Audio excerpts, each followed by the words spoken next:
Et yo tout le monde, c'est Cyclisme 3D, j'espère que vous allez bien.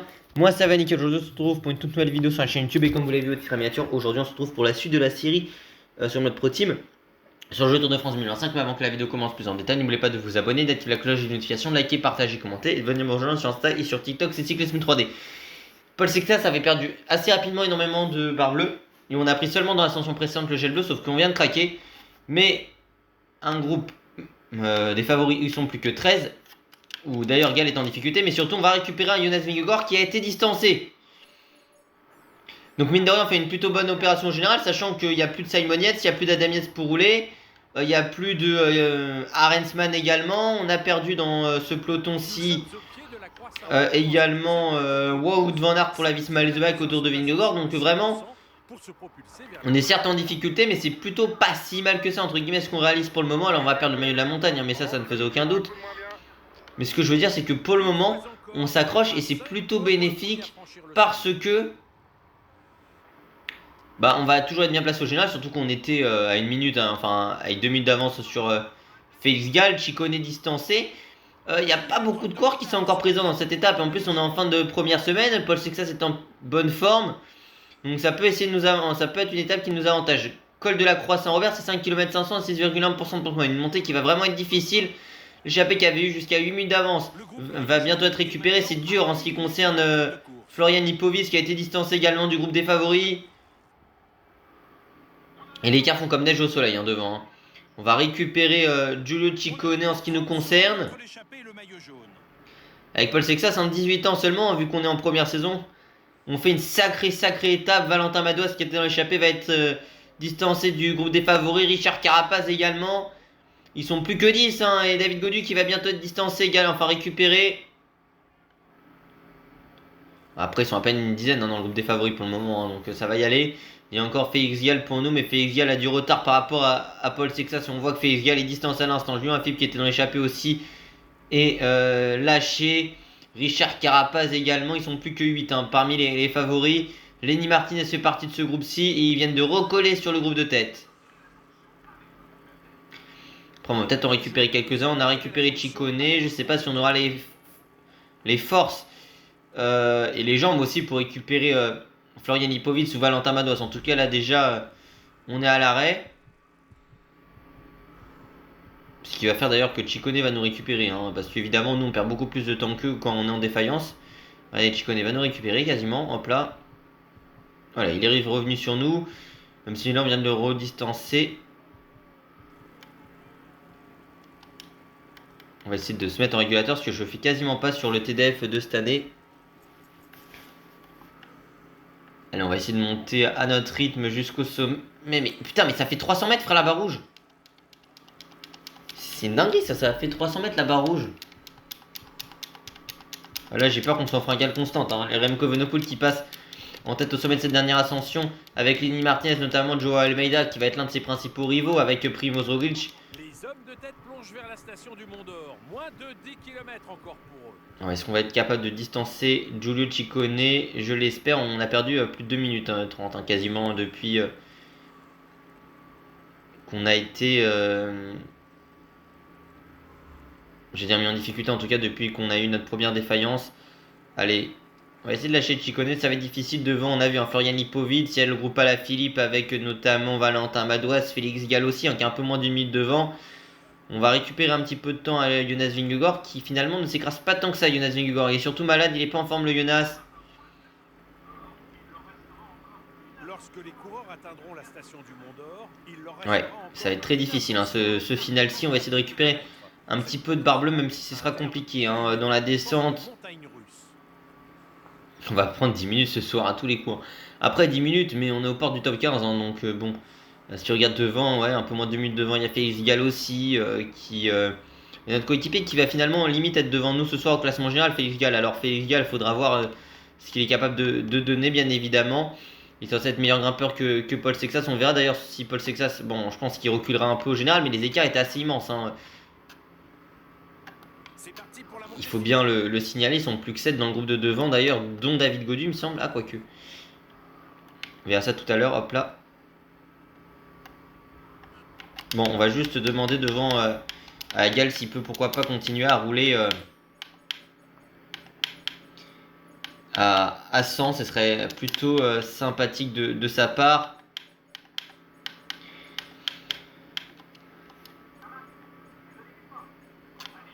Et le régulateur d'effort, c'est pareil, tout à l'heure j'ai dû faire un gros effort avec Sexas parce que mon coureur, alors que j'avais appuyé sur l'oreillette pour simuler, ben, ça m'a pas mis la simu. Et en plus du coup j'ai dû m'arrêter dans un virage, j'ai fait une grosse relance. Donc ça c'est assez problématique. On est ici avec Paul Sexas toujours. À tenter de récupérer un petit peu de bleu, hein. Ça va être assez difficile, je vais pas vous mentir, là on se rapproche des 5 derniers kilomètres. On n'aura pas beaucoup de barres bleues pour la montée du Mont d'Or. On va essayer de récupérer le plus possible. Bon, de toute façon, que ce soit nous, Félix, on va perdre énormément de temps. Après, on savait qu'au général, ça allait être juste hein, pour cette première saison, que ce soit avec Sexa, soit avec Gal. On va tenter, pourquoi pas, l'an prochain de prendre Richie Tello et peut-être un Del Toro et Romain Bardet. En tout cas, c'est ce qu'on tentera de faire. Allez, montée finale, 3 km 700 à 7,2% de pente moyenne. On relance avec Paul Sexas. On va essayer de mettre en difficulté Giulio Ciccone et essayer de mettre en difficulté aussi Jonas Vingegaard qui était derrière nous. Allez, Remco Evenepoel distancé par le groupe Primoz Roglic. Carlos Rodriguez également lâché. Alors Rodriguez qui est toujours là, alors Kirel c'est un peu plus dur pour lui. Nous on va revenir pourquoi pas sur Lipovic, sur Valentin Madouas ou encore Julien Alaphilippe, mais qui étaient dans l'échappée les deux derniers cités. Voilà, on va revenir sur eux.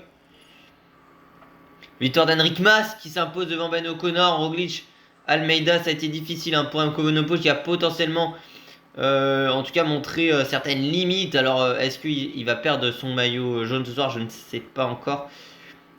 Et en tout cas, Lenny Martinez même aura montré des bonnes capacités sur cette étape-ci. Devant, regardez, il y a Félix Gall, donc au final, on va même pas perdre de temps que ça sur notre coéquipier.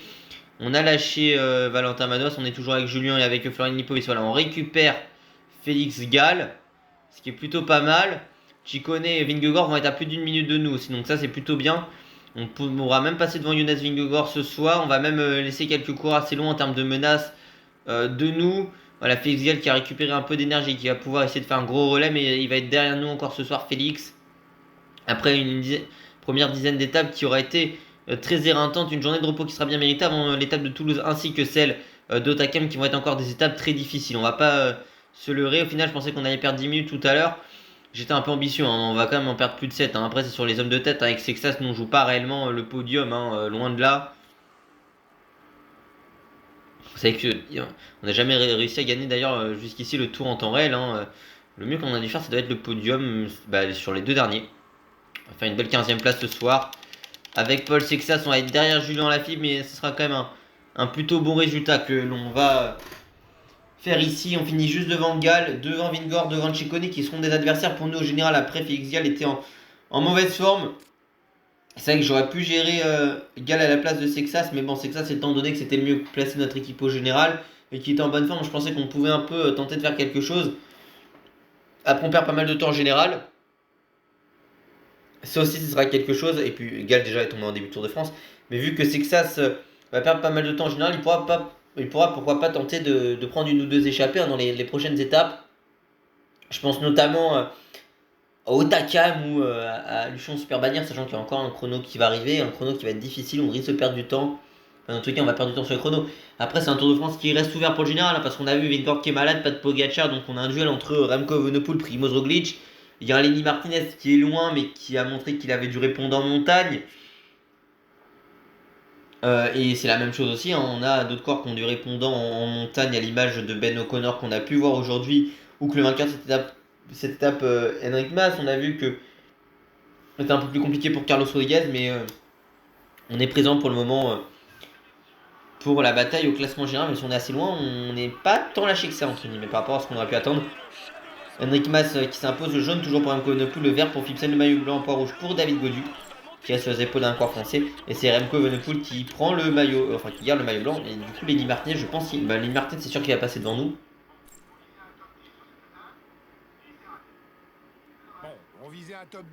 Après, il y a peut-être encore quelques coureurs d'échappée qui étaient devant nous, mais bref. Notamment Gaudu, j'imagine aussi qu'est-ce qu'il y avait dans l'échappée. Julien Lafilippe, par exemple.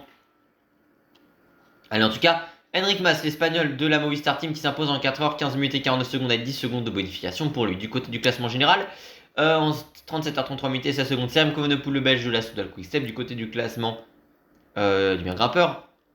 15 points pour David Gaudu, coureur français de la Groupama FDJ. Du côté du classement, par points, 196 points pour Jonathan Milan, le belge de l'Alpecin de Koenig. Du côté du classement des jeunes, c'est Remco Evenepoel, le belge de la Soudal Quick-Step en 37h33 minutes et 16 secondes. Et on est même passé 4ème dans ce classement derrière Rodriguez. Lenny Martinez est toujours devant Scalmos qui va bientôt nous talonner. Enfin, nous talonner, il y a 5 minutes d'écart encore pour le moment. L'équipe Emirati, non, l'équipe Britannique de Linus Grandier en 113h2 minutes et 49 secondes est en tête du classement par équipe. Et puis en tête du classement de la combativité, c'est Harvey Levins, le belge de l'Auto Soudal avec 629 km pour lui. Très très bien. Et puis du côté du classement général, on est descendu 9ème avec Paul Sexas. Mais par exemple, il y a Julien Lafilippe. Déjà Vingord qui a totalement explosé, qui est un peu mieux en termes de maladie visiblement pour le moment. Devant nous, c'est vrai qu'il y a Guérin Thomas quand même. Alors Gal est 3 minutes derrière nous, hein, mais si on regarde un peu plus, il y a Direct J aussi qui est remonté, Julien Lafilippe qui était là, Richard Carapaz qui remonte aussi. C'est vrai qu'il y a pas mal de coureurs quand même, hein, même Carlos Rodriguez qui sont encore là. Finalement, je pensais que le top 10, on va essayer de finir dedans avec que ce soit Paul Sexas ou Félix Gall, mais en tout cas, ça va être notre objectif. Ce sera dans le suite de cette vidéo. Du côté du classement, Pro Cycling individuel, plus 25 ppc, 669 ppc pour Remco Evenepoel, le belge sur la Quick-Step. Et du côté du classement, Pro Cycling par équipe, plus 0 ppc pour l'équipe néerlandaise du Team Visma The Back avec 1327 ppc pour eux. En tout cas, j'espère que cette vidéo non, mais en tout cas, j'espère que cette étape aurait été assez intéressante pour vous. Nous, on va se retrouver tout de suite dans le final de la prochaine étape. Et bien, on se retrouve sur Tour de France 2025. Alors, je sais que le trailer du 2026 est sorti. J'ai un peu regardé la vidéo, enfin, j'ai regardé la vidéo de Styro. J'ai analysé du coup à travers sa vidéo le trailer. Mais j'avoue que ça fait quand même presque 2 mois, ça fait même plus de 2 mois que je n'ai pas joué au jeu. Et j'avoue que j'avais un petit peu envie d'y retourner, surtout que on est quand même début avril, j'ai même pas terminé une saison de Pro Team, sachant que ce qui est quand même fou, c'est que de 2000, de TDF 20 à fin de TDF 22, même TDF 23, j'avais une régularité, enfin surtout jusqu'au 2022, j'étais très très régulier en termes de vidéos sur la chaîne. Enfin, on faisait, même le 2023 aussi, mais on faisait 4-5 saisons de Pro Team, et même on faisait des fois plus de 60 vidéos. Là, c'est vrai qu'on va un peu galérer. Mais bon, il y a les cours bien évidemment, il y a un peu aussi la flemme, je vais pas vous mentir. Déjà, je voulais faire le 3 en débrief. Sauf que le 3, j'ai regardé que le samedi matin parce que j'avais une colle de philo qui a été décalée 3 fois. Et je suis rentré chez moi à 19h, donc j'ai regardé le lendemain matin, puis j'avais des choses à faire, entretien d'embauche notamment pour un job d'été. Et j'étais pas très très bien ce jour-là. Enfin, j'étais un peu malade, on peut dire ça. Et puis le dimanche, j'avais pas mal de travail à faire, donc je voulais faire Gant le lundi, sauf que j'avais aussi des choses à faire le lundi et puis même le mardi, mercredi, j'étais un peu pris. Et vu que j'ai pas regardé, je regarde quasiment pas le 3 à travers la fin, je me suis dit, je vais pas faire une vidéo débrief d'une course que j'ai pas totalement vue. Donc cette fois-ci, je me suis dit, on va pas en faire. C'est peut-être une erreur, je sais pas. Après, c'est vrai que je reviens en termes de vidéo, et c'est vrai que je parlais de la régularité tout à l'heure, j'ai été très régulier jusque même. Alors, c'est vrai que le TD23, on le termine, je crois, le Pro Team le 1er juin. L'an dernier, TD24, on a dû arrêter début mai en tout début de Tour de France de saison 2. C'est vrai que, on va dire limite que depuis qu'on a la possibilité de prendre des vraies équipes, je fais plus réellement de Pro Team. Il est vrai, je fais de moins en moins de vidéos TDF, non pas que le plaisir est disparu, mais déjà c'est vrai que c'est un peu répétitif, alors je pourrais peut-être un peu plus varier les vidéos effectivement, mais c'est vrai que ça fait mine de rien depuis TDF 20. Alors, Bissegur, tu vas te calmer. Ah oui, il a vraiment pris les 2 points alors que je voulais les prendre. Mais ça fait depuis TDF 20 que je fais des vidéos sur le jeu. On peut se dire oui, Styros par exemple et d'autres ça fait plus de 10 ans, oui. Je rappelle, j'ai quand même commencé très très jeune les vidéos sur TDF, c'est un argument comme ça, hein, mais bon, j'ai quand même commencé fin juin 2020, c'est-à-dire j'étais avant ma dernière semaine en 5ème et j'avais quand même 13 ans. Donc voilà, ça fait, là j'en ai 19, ça fait plus de 6 ans que je fais des vidéos, enfin bientôt 6. Et puis à un moment, c'est que faire que du cyclisme, ça peut un peu, je vais pas dire me dénaturer parce que ça reste ma passion. Mais ce que je veux dire, c'est vrai que des fois, j'aimerais faire aussi un peu de l'actualité, de la géopolitique, etc. Même si je me dis que je suis peut-être pas le mieux placé pour faire des vidéos là-dessus. Et vu que je veux faire des vidéos de qualité, je préfère rester là-dessus. Après, je préfère d'autres analyses sur des concepts qui m'intéressent. Par exemple, il y a certaines séries que j'apprécie, que j'aurais bien voulu à une époque les analyser. Même de manière générale, pas parler d'autres sports, mais c'est vrai qu'il y a pas mal de choses que j'aurais pu m'ouvrir davantage. Et puis à un moment, est-ce qu'on est lassé? Pas forcément que ça, mais ça fait 6 ans que je fais des vidéos, oui, mais ça fait 6 ans que en termes. Alors, évidemment, il y en a toujours qui me suivent depuis le début, donc merci à vous. Mais Ce qu'il faut quand même signaler, c'est que mine de rien, bah oui, mais au bout d'un moment, ça fait 2 ans que tu. Enfin, sinon tu fais des vidéos et t'es toujours à 400 abonnés et tu galères à faire 30 vues. Bon, je vois pas intérêt de passer toujours 1 heure pour faire très peu de vues. Attaque de Paul Sexas dans la côte de pêche David, 800 mètres à 11,9% de pointe moyenne. Ouais, transition brutale, mais on reste sur nos acquis avec l'accélération du jeune français. Et d'ailleurs, sur TDF 26, vu qu'on en a parlé tout à l'heure, je ferai des vidéos, bien évidemment, le Pro Team, le Pro Leader, et je ferai aussi, je reprendrai les vidéos plus tôt que l'an dernier, parce que c'est vrai qu'avec les épreuves de bac et un peu de flemme aussi, je me suis dit, tant que les épreuves ne sont pas passées, je ne fais pas de vidéo TDF. Ah, par contre, avec la partie, on va avec 22 secondes d'avance, ce qui est plutôt pas mal. Mais c'est vrai que je m'étais dit ça. Et sur TDF, donc TDF 25, j'avais commencé les vidéos genre un peu plus d'une semaine avant le début, enfin ouais, environ une semaine avant le début du tour. Ce qui était plutôt pas mal parce que j'arrivais pas peut-être lessivé ou quelque chose comme ça. Mais je les avais vraiment fait avec passion. Et je me suis dit que cette année, bah déjà je vais refaire les vidéos quasiment d'entrée. Dès que TDF 26 va sortir, je vais essayer de faire des vidéos dès le jour de ce jour-ci. Alors est-ce qu'on commencera par une découverte? Je suis pas sûr. Peut-être commencer directement par du Pro Leader, du Pro Team pardon. Je pense qu'on va faire soit découverte ou alors comme d'habitude Pro Team, championnat du monde avec l'équipe de France comme ce qu'on fait d'habitude, Pro Team épisode 2 et puis Pro Leader et ainsi de suite. Et on se fera bien évidemment une vidéo découverte parce qu'on a quand même plusieurs épreuves qui arrivent. La Muscat Cycling classique et on l'oublie pas, bien évidemment, Paris Tour. Je pense que les deux je les ferai avec Vanderpool. Mais ça reste des vidéos un peu classiques. D'ailleurs je vais même pas vous faire une vidéo comme ce que je faisais sur TDF 21, TDF 22 par exemple. La programmation des vidéos parce qu'en soi ça change très peu, ça reste les mêmes. Enfin le même ordre à peu près que je fais tous les ans. Donc voilà, je ferai peut-être une découverte et si donc avec Pro Team. Après championnat du monde Pro Team et Pro Leader, ou alors je fais directement Pro Team comme j'ai dit, championnat du monde, Pro Team et Pro Leader. Et mine de rien, on va quand même arriver très très bien à la flamme rouge ici avec Paul Sexas. Est-ce qu'on aura la capacité d'aller gagner cette étape? C'est en tout cas ce qu'on va tenter ici avec notre jeune coureur français. Si on peut pourquoi pas aller chercher des secondes de bonification. Il y aura des cassures, le maillot jaune a quasiment été une minute, ça aurait été une belle opération pour nous. C'est vrai qu'on a pas mal parlé, on s'est très peu concentré sur la victoire, sur l'étape victoire de Jasper Philipsen. Il y aura une petite cassure pour nous, mais il y aura surtout d'autres cassures derrière parce qu'on voit que Félix Gall qui était en pic de forme était à plus d'une minute. C'est vrai que j'aurais pu jouer avec Parepad en termes de points de vitesse, mais je voulais jouer avec Sexas. On fait un plutôt bon résultat aussi. En termes de place, on finit 4ème, ça nous fait des points ici, même si c'est pas ce qui nous intéresse le plus. Enfin, c'est important bien évidemment, on va essayer de remonter dans ce classement. Mais on a aussi le général qu'on joue avec Sexas, c'est des victoires d'étape. C'est déjà imposé. Alors, c'est vrai que ça fait très longtemps qu'on est sur ce Tour de France avec Decathlon, mais d'ailleurs, ça faisait depuis le 1er février que je n'avais plus tourné une vidéo, c'est pour vous dire quand même. De Pro Team, victoire de Philipsen, le jaune pour Remco Evenepoel, le vert pour Philipsen, le maillot blanc-rouge sur les épaules de Paul Sexas. Et ça, attention, parce que ça va être très très intéressant, étant donné qu'on prend la tête de ce classement-ci, et on aura un bonus lors de la prochaine étape. Et maillot blanc pour Remco Evenepoel. J'ai pas tant perdu que ça pour le moment mes repères sur TDF, mais j'espère que bien évidemment ça pourra continuer. On est quand même à 9 secondes en cassure. C'est énorme la cassure alors que pour moi il n'y avait pas 9 secondes. Ah bon vrai si elles y sont je pense quand même. Mais bon. Jasper Philipsen le belge du Alpecin de Koenig s'impose en 3h28 et 40 secondes avec 10 secondes de bonification pour lui. Du côté du classement général, en 41h 3 minutes et 2 secondes, c'est Remco Evenepoel, le belge sur le quick step. Et puis du côté du classement du meilleur grimpeur, 15 points pour Paul Sexas, le corps français de notre équipe de la Decathlon général mondial, qui prend la tête de ce classement à égalité, mais via la place au général. Je regardais juste, mais Bennett était tombé. Bourdom était au plus bas de sa forme. On a pas mal de corps qui ont été diminués physiquement sur ce début de Tour de France. Jasper Philipsen, le belge de la Alpecin de Koenig avec 239 points est en tête de ce classement par points. En tête du classement des jeunes, c'est Remco Evenepoel, le belge de la Quick-Step en 41h 3 minutes et 2 secondes. Et puis du côté du classement par équipe, c'est l'équipe britannique de la Ineos Grenadier en 123h 32 minutes et 7 secondes. Et puis du côté du classement de la compétitivité, 629 km pour Ariel Livins, le belge de la Lotto Soudal, enfin de la Lotto. On a encore des coureurs quand même qui sont placés au général, même si ça reste assez compliqué.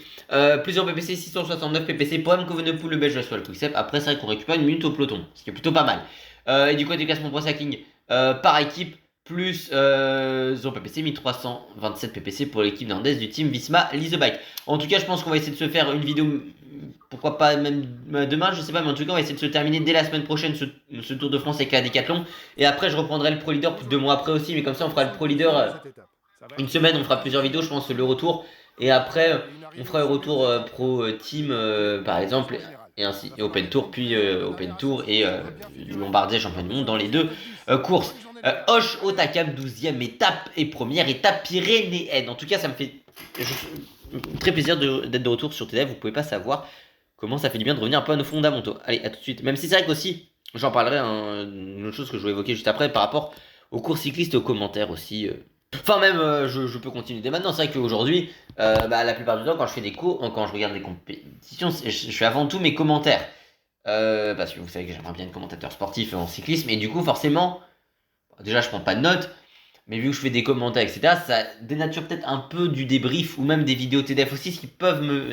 Ces deux arguments-là sont entendables par rapport aux commentaires. C'est vrai que ça peut me faire sortir peut-être un peu des vidéos TDF, même si on va être reparti pour au moins terminer la première saison de Pro Team et de Pro Leader avant le prochain jeu. Allez, à tout de suite dans le final de cette première table de montagne. Vous voyez qu'avec Paul Sexas, on est plutôt en bonne forme. Et ça, c'est une bonne nouvelle. Allez, on se retrouve pour les 15 derniers kilomètres de cette étape.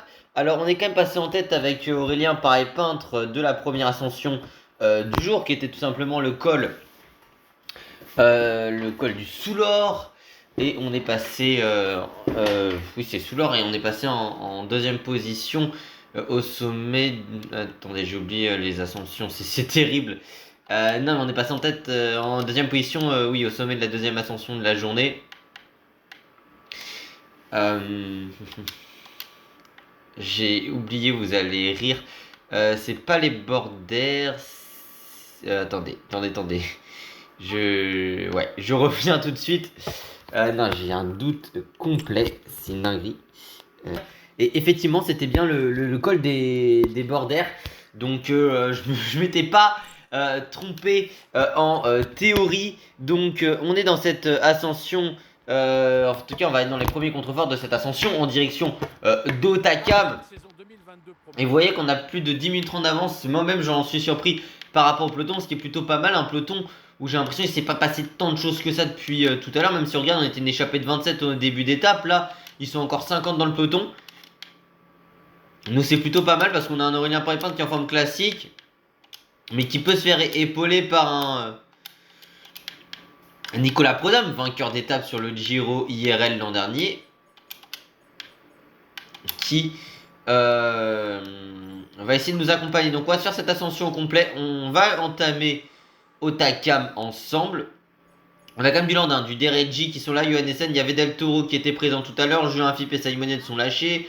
C'est le cas également pour Giulio Pellizzari ainsi que pour Yon Izagirre. Par contre, Storer est là et c'est une attaque dès le pied pour la Jayco Alula signée Didenbar. On a Scalmoz aussi qui est passé derrière nous dans le Soulard, mais par contre il est passé en tête, il me semble, au border. J'ai un doute. Border, c'est sûr qu'on a fait deuxième. Mais au Soulard, on est passé en deuxième position. On est passé en tête au Soulard, pardon, oui. Et Johannessen va tenter d'y aller. Et on a un duo qui est parti avec Mikel Landa et Denmark. On pris quasiment une minute d'avance. Donc on va essayer de demander un peu peut-être à Nicolas Prodhomme d'accélérer. C'est vrai que nous, on n'est pas le meilleur grimpeur. On n'est pas celui qui a la meilleure barre. Alors vous allez bien qu'avec Paré-Peintre, même si je sais que ça fait très longtemps en termes de mois, mais pour ceux qui l'ont peut-être oublié, on était en tête au départ de la dernière étape du Critérium du Dauphiné. Malheureusement, on a perdu le classement général. Mais il faut pas l'oublier. Mais l'enjeu de cette fin d'étape, c'est aussi le Grand Prix de la montagne, puisque le vainqueur. McNulty a tenté de réagir. On avait quand même pas mal de cours de la UAE. Enfin, pardon. Pas mal de cours de la UAE. On avait surtout Del Toro qui était là. Et vous voyez quand même qu'on a réussi à réduire l'écart. On est passé à 24 secondes de retard. Alors là, on a notamment Rubio qui est là. Je pense également à Storer. On a vraiment une très très grosse échappée. Alors c'est vrai que nous on est plutôt sur un rythme régulier avec Prodhomme à nos côtés. Le peloton quant à lui est à 10 minutes. On va peut-être passer sur le peloton parce que Paul Sexas qui est en bonne forme comme vous l'avez vu tout à l'heure et Félix Gall, on va essayer de le surveiller, quoique on va pouvoir même revenir en vrai sur la tête de course parce que quand on voit déjà c'est que mes coéquipiers ils se faire n'importe quoi et c'est surtout que le peloton est à 15 km de l'arrivée donc il y a encore un petit peu de distance. Il y a Dereji aussi qui est là, le quatrième du dernier Giro IRL. Allez, c'est vrai que l'écart a augmenté d'une dizaine de secondes pour le moment. Après, ça fait que de s'attaquer. Pendant que nous, on monte plutôt sur un rythme régulier avec Aurélien Paré-Peintre. Ce qui est plutôt positif pour nous. On va essayer de récupérer ceux qui ont peut-être présumé de leur force, je pense. Pourquoi pas Dunbar, c'est vrai qu'il a été le premier attaquant. Il s'est pris un peu un boomerang sur ses premiers contreforts de l'ascension, en tout cas ses premiers kilomètres d'ascension, parce qu'on le voit, on le voit tout simplement qui a été distancé, qui va être récupéré par nous. Mais on est quand même à quasiment 1 minute maintenant. On va récupérer Brandon McNulty qui lui aussi a tenté de réagir juste avant. On a aussi Johan Essen, Landes, Kelmos qui est plutôt bien parti. Hein, Mathias Kelmos. Après, il est peut-être parti en éclair de Zeto qui va justement attaquer. C'est ce que je me disais. Il était peut-être parti en éclaireur Brandon McNulty et un éclair d'un Isaac Zeto qui est parti à l'attaque. Et on a Romain Grégoire qui est toujours présent à nos côtés aussi. Dans ce groupe, c'est à noter la présence du corps français de la Groupama FDJ.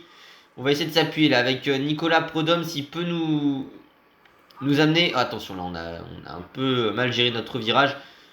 Après, on est vite revenu à une trentaine de secondes pour le moment. Mais c'est vrai qu'on perd pas mal de barres bleues sur certains passages. C'est pas le mieux en tout cas. Et la tête de Vingegaard derrière. Vingegaard il est parti avec 1 minute d'avance sur le peloton. Alors là, on n'avait même pas vu cette attaque de Jonas Vingegaard. Et on n'a quasiment pas reçu la notification. On est en maillot blanc un peu rouge de meilleur grimpeur ici sur les épaules. Mais on a déjà fait à peu près 2 km d'ascension. Bon, ça va être terminé pour très clairement Nicolas Prodhomme. Je pense que ce qu'on va faire, c'est demander à Aurélien Paré-Peintre de monter à 80. J'espère que j'ai pas dit Valentin tout à l'heure. Pour moi, j'ai dit Aurélien, mais bon. Allez, on voit toujours le peloton ici assez conséquent. Remco Evenepoel bien présent. Vingegaard qui lui est quand même avec plus de quasiment, oui, il a 1 minute d'avance sur nous Vingegaard. Et là ça fond comme neige au soleil l'écart. On voit le maillot blanc par procuration. Aleni Martinez, vu que le maillot blanc est tout simplement Remco Evenepoel qui est leader du classement général. On a quand même encore Paul Lapera, Félix Gall qui sont à nos côtés, ce qui est vraiment pas mal. D'ailleurs on va demander voilà, Lapera, oui, d'éventuellement protéger, même si c'est peut-être pas ce qu'il fallait faire le mieux d'ailleurs, mais on va lui demander à Paul Lapera d'accompagner, en tout cas de protéger au champion de France Félix Gall. Je pense que c'est le premier à distancer d'ailleurs de ce groupe-ci. Ils sont revenus à une vingtaine de secondes. Le groupe Aurélien Paré-Peintre, bon, par contre nous c'est vrai qu'on prend notre gel bleu et c'est pas le plus idéal sous large des 10 km parce que derrière on voit un peloton qui est en train d'accélérer de nouveau. On va demander également à Gall qui prenne son gel bleu. Alors c'est vrai que nous on est dans le top 10 au général pour le moment avec Sexas. Donc on va tenter de s'accrocher forcément au bout de... On est en deuxième semaine de course, un peu comme Vauclin IRL. On est bien placé au général, donc on va pas abandonner ce classement-ci. C'est toujours important de côté. En plus, un coureur français sur le Tour de France, jouer le classement général, c'est toujours quelque chose non pas que de très regardé ou qui amène de la pression. C'est bien évidemment aussi un enjeu très important. Déjà parce que la lutte pour le classement général reste toujours un enjeu de régularité, un enjeu, une forme de régularité de manière générale, d'être toujours présent, d'avoir le moins possible de coups de mou entre guillemets. Et puis un coureur français qui joue le classement général au Tour de France c'est toujours, comme je l'ai dit, très important en termes de performance et de prestige, bien évidemment, d'être d'être le meilleur français au classement général, ça a toujours une importance, encore plus quand on est dans les 10 premiers, ce qui est notre cas avec Paul Sexas. Et attaque des Primoz Roglic qui va, le Slovène, et un peloton qui est quand même encore assez conséquent. On a perdu énormément de barres bleues avec Sexas à vouloir essayer de revenir sur le peloton. Je pense pas que c'était le plus idéal. Par contre, côté Aurélien, ça a craqué derrière. Félix Gall qui a quasiment la même barre que nous. Ouais, après Aurélien, je lui demande de monter de manière régulière. C'est vrai que quand on regarde, mine de rien, plus de 7 minutes d'avance. Ils en ont perdu 3 depuis le pied de l'ascension, mais c'est par rapport au peloton parce qu'il a 1 minute d'avance, Vingegaard. On récupère justement Vauclin, il l'est ici. C'est vrai qu'on est assez loin, même s'il y a énormément de corps dans l'échappée. On récupère petit à petit les coureurs distancés par le peloton. Ici, c'est Simon Yates qui était dans l'échappée du jour. Mais on perd pas tant de temps que ça avec Paul Sexas, qui est plutôt pas mal. Alors certes, vous allez me dire, on est en bonne forme. Oui. C'est quand même une plutôt bonne ascension qu'on réalise. Après, on est à 8 minutes au général. C'est vrai qu'on va pas être le corps le plus observé. Peut-être qu'on pourrait tenter quelque chose en direction. Et j'espère qu'on le fera tout simplement de Super Bagnères. C'est vrai que là, j'avais même pas fait gaffe. C'est peut-être la première fois de ma vie sur TDF que je vois les nuages bouger. J'ai attendu plus de 10 ans sur ce jeu quand même pour l'apercevoir. Et par contre, côté Vingegaard, l'écart se stabilise par rapport aux hommes de tête. Nous aussi, on voit le peloton toujours devant nous. Côté Paré-Pinte, il est encore en position en quatrième position de cette étape, mais il revient, il récupère du temps par rapport aux zones de tête, ce qui est plutôt pas mal. On récupère Florian Lipovic qui a fini 3ème IRL du tour. Buitrago et Alaphilippe se récupérer. On fait une plutôt bonne ascension côté Paul Sexas et on est au niveau des 30 secondes de retard pour Aurélien Paré-Pinte, ce qui est une bonne nouvelle entre guillemets pour nous. Devant, c'est surtout qu'Isaac Del Toro est distancé également. Il pourrait pourquoi pas revenir sur lui, même s'il perd largement plus de temps avec une défaillance, Aurélien. D'ailleurs, on a perdu le peloton de notre champ de mire, même si on les aperçoit. Ici, dans ce lacet, un groupe qui est quand même encore assez conséquent, mine de rien, quand on y pense. De toute façon, c'est du chacun pour soi dans cette ascension. On récupère Thymen Arensman, vainqueur d'étape à Super Bannière et à la plaine sur le Tour de France IRL. Et on l'aperçoit dans ce peloton. De toute façon, on sait que il y a plusieurs paliers d'ascension en Otakam. C'est 13 km 300, 8% de pente moyenne. C'est très difficile, oui, mais il y a surtout, comme ici, des portions, c'est quasiment des murs. En tout cas, quand je dis des murs, c'est vrai qu'on est sur des pourcentages à plus de 10%. Là, on avait vu même un passage à 13% comme où on en est. Et quelques ruptures de pente parce qu'on voit des passages un peu moins importants et des pourcentages très forts. Par contre, il y aura 2000 d'avance sur le maillot jaune Vingegaard là.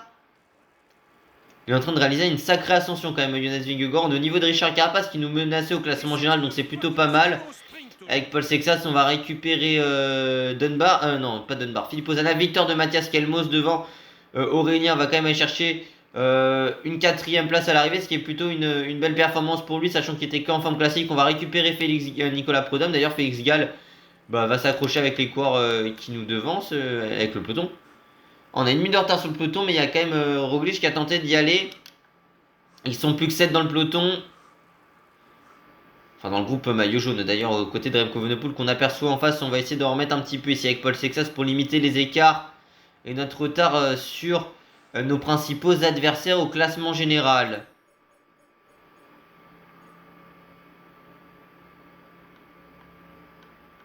Mine de rien, c'est quand même vraiment une ascension assez intéressante. On a lissé notre effort.